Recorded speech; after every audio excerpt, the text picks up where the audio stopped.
अथ अष्टाध्यायी प्रथमाध्यायस्य चतुर्थः पादः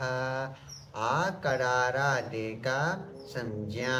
विप्रतिषेधे परं कार्यं यु स्त्र्याख्यौ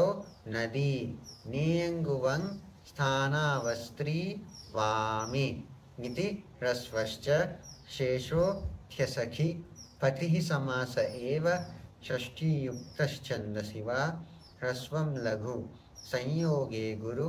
दीर्घं च यस्मात् प्रत्ययविधिस्तदादिप्रत्ययेङ्गं सुप्तिं गन्तं पदं नहके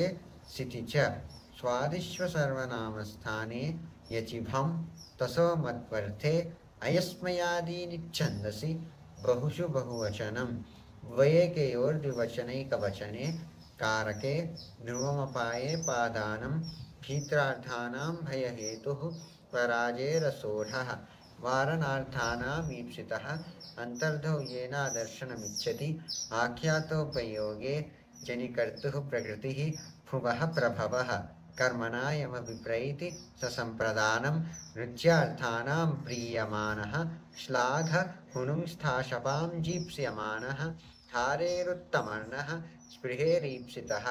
गृहद्रुहेर्ष्यासूयार्थानां यं प्रतिकोपः गृहद्रुहोरुपसृष्टयोः कर्म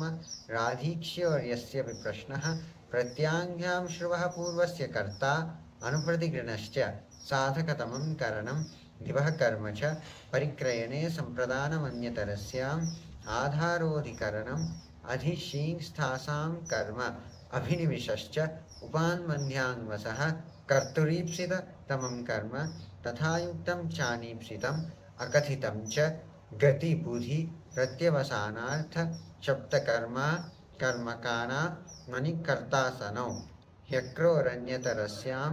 स्वतन्त्रः कर्ता तत्प्रयोजको हेतुश्च प्राग्रीश्वरान्निपाताः चादयो सत्त्वे प्रादय उपसर्गाः क्रियायोगे गतिश्च ऊर्यादिच्छ्विराचश्च अनुकरणं चानिति परम् आदरा नादरयोः सदशति भूषणेलम् अन्तरपरिग्रहे कणे मनसि श्रद्धाप्रतिघाते पुरोव्ययम् अस्तं च अच्छगत्यर्थवदेषु अदोनुपदेशे तिरोन्तर्धौ विभाषा क्रीयि उपाजेन् वाजे साक्षात् प्रभृतीनि च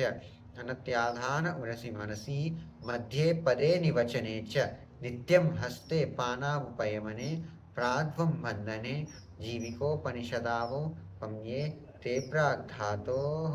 छन्दसि परेऽपि व्यवहिताश्च कर्मप्रवचनीयाः अनुर्लक्षणे तृतीयार्थे हीने उपोद्दिके च अपपरिवर्जने आङ्मर्यादावचने लक्षणे थम्भूता ख्यानभागवीप्सासु प्रतिपर्यनवः अभिरभागे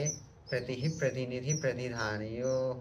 अधिपरि अनर्थकौ सुः पूजायाम् अतिरतिक्रमणे च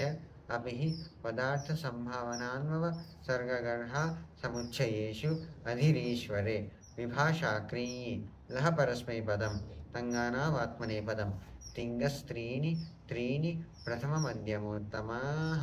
तान्येकवचन द्विवचन बहुवचनान्येकशः सुपः विभक्तिश्च निष्पद्युपपदे समानाधिकरणे